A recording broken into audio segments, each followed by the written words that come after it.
Magandang buhay mga bata! Halina, samahan niyo ako na pag-aralan ang ating bagong aralin.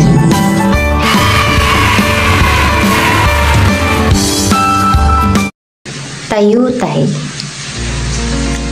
Ito ay ilang halimbawa ng tayutay na karaniwang ginagamit ng Makata sa pagsulat ng tula. Una ay ang simile. Sa English po yan, tinatawag nating simile. Sa Tagalog naman, pagtutulad. Ang kahulugan nito ay nagtutulad ng dalawang bagay. Kino-compare niya po ang dalawang bagay. Ang ginagamit natin na keywords or mga pananda ay animo, tila, mistula, parang. Kung mayroon tayong nababasa sa isang pahayag o pangungusap o sa tula na may mga salitang animo, tila, mistula, parang, ito ay makakategorize bilang simile o pagtutulad. Tingnan natin ang halimbawa ng number 1. Tila hugis kandila ang kanyang daliri. Alin kaya dito sa unang pangungusap ang dalawang inihahambing? Ano yung dalawang kino-compare natin dito? Ang itinutulad ay kandila at daliri. So, parehas daw sila ng katangian. Parang hugis kandila ang kanyang daliri. Ibig sabihin yan, ang kanyang mga daliri ay malakandila. Yan. Maganda, payat, parang hindi siguro nagtatrabaho.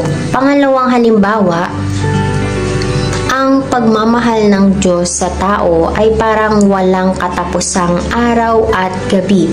Ang ginamit na keyword ng ating simile o pagtutulad ay ang nakakulay pula. Yan. Salitang parang. Yan ang ginamit na keyword. So, ano ang dalawang pinagtutulad?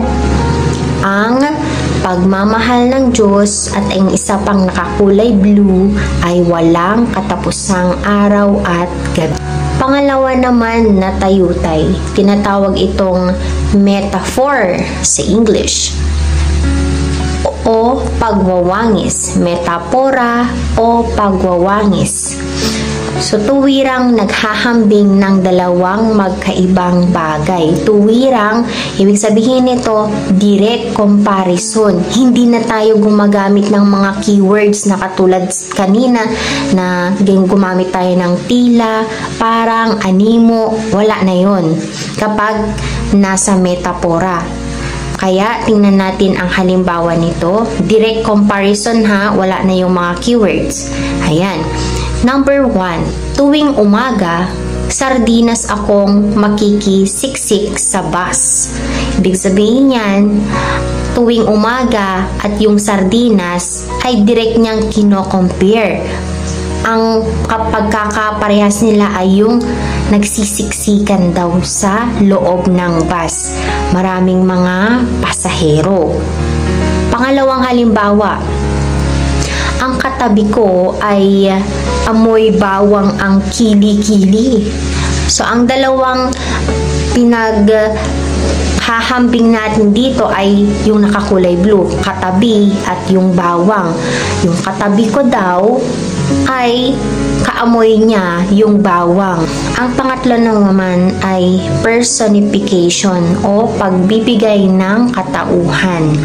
Binibigyang buhay ang mga bagay na walang buhay na parang tao na kumikilos at nag-iisip. So, katulad ng mga lapis, papel, kwaderno, cellphone, lamesa, at iba pa, hindi ba't walang mga buhay ang mga yon?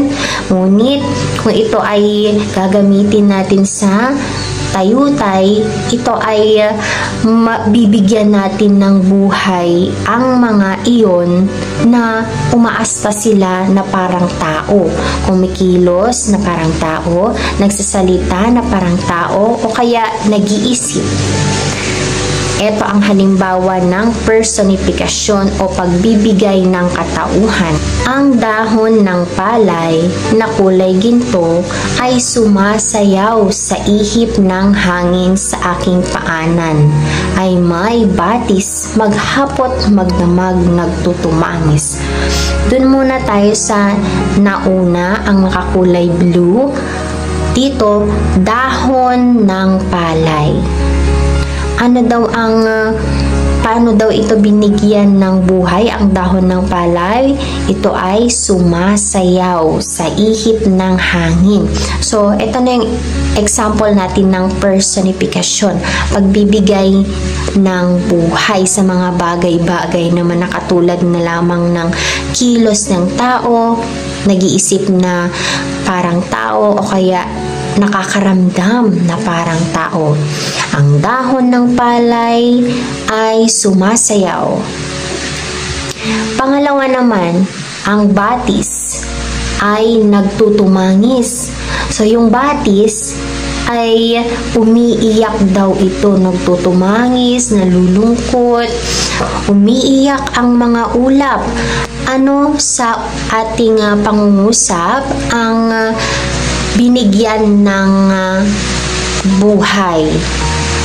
Ito ay yung nakakulay blue, ulap. Paano ito binigyan ng pagsasataong kilos? Ito daw ay umiiyak, yung nakakulay red. Pangalawa naman, naglalakad ang lapis. Naglalakad ang lapis.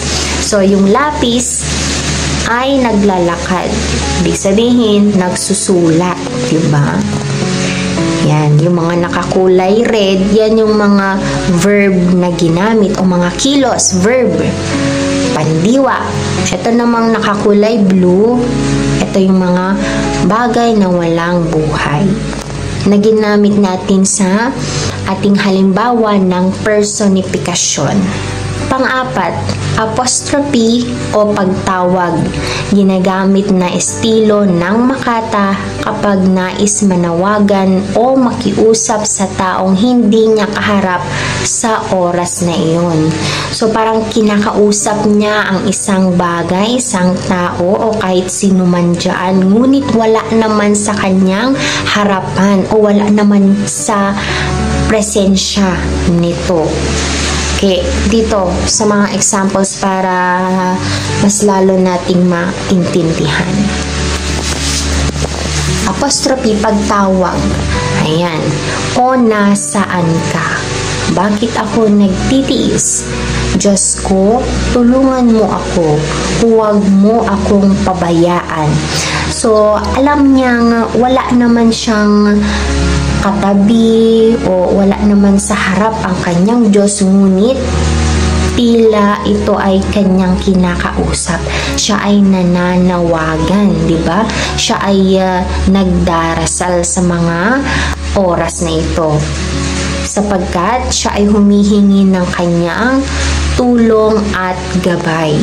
Maaring sa ating halimbawa dito, ang ating Makata ay nasa matinding pagsubok o problema. Panglima naman, pagpapalit tawag o metonymia.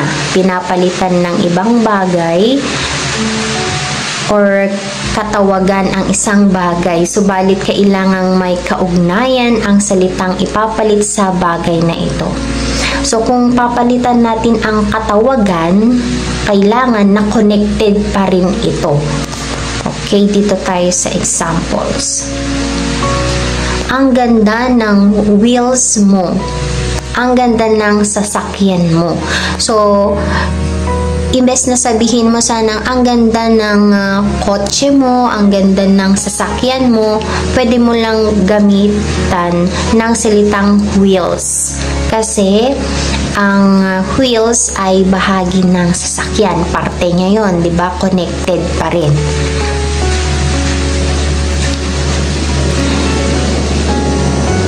Next naman, iniligtas niya ako. Siya ang aking Superman. So, Superman, meaning tagapagligtas. superhero daw niya ang taong iyon dahil siya ay kanyang iniligtas. Okay, meron siyang kabayanihang ginawa. Ito ay ang pagliligtas, kaya binansagan niya ang taong ito bilang Superman. So, ang metonymia din, pansamantalang pagpapalit ng mga pangalan ng mga bagay na magkakaugnay. Papalitan mo yung pangalan ng bagay pero connected pa rin ito. Okay? Next. Ipinag-utos ni Pangulong Pinoy ang masusing investigasyon sa naganap na aksidenteng paghulog ng bus sa bangin. Papalitan yung nakasalang guhit, Pangulong Pinoy, magiging Malacanang. Maaari din nating palitan yan ng salitang Malacanang. Saan ba yung office ng Pangulo? Siyempre sa Malacanang. Pang-anim, exaggerasyon o pagmamalabis.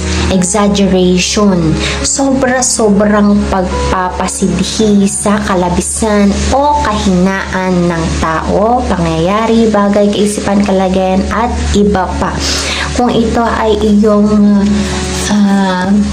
sasabihin, ang kanyang katangian ay kumbaga ito ay sobra-sobra ang pagsabi mo. Kumbaga ginagawa mong exaggerated. Tingnan natin ang mga halimbawa. Yan. Namuti ang mga mata sa kakahintay.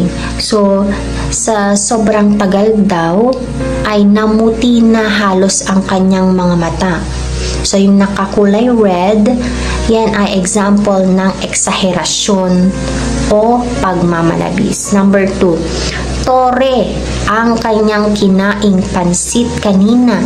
So, gaano kadami yung kinain niyang pansit? Mala tore daw. Parang tore sa dami. Pangatlo, pagputi ng uwak, saka siya magbabayad ng utang. So, napaka-imposible man naman, di ba, na puputi ang uwak. So, sa number 3 natin, parang napaka-imposible. Pagputi ng uwak, saka siya magbabayad ng utang. Maaaring wala na siyang balak siguro na bayaran ang kanyang inutang.